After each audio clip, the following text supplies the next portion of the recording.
Tada! Meron naman tayong parcel at tara, i-unpouch natin to. Tink. Ayan. Medyo mahirap buksan.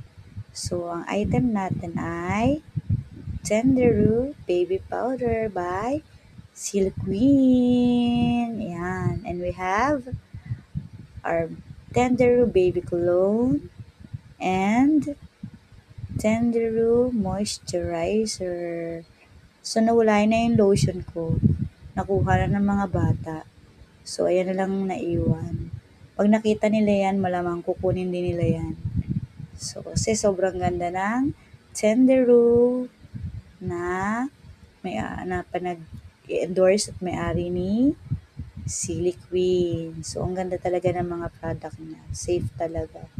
Tsaka hindi ganun ka tapang yung cologne niya. Very ang bango at tsaka amoy baby talaga.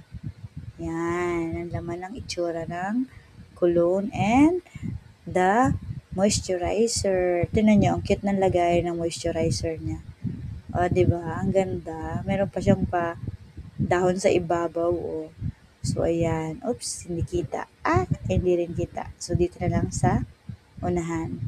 Yan. Meron tayong baby powder, cologne, and moisturizer by Tenderoo.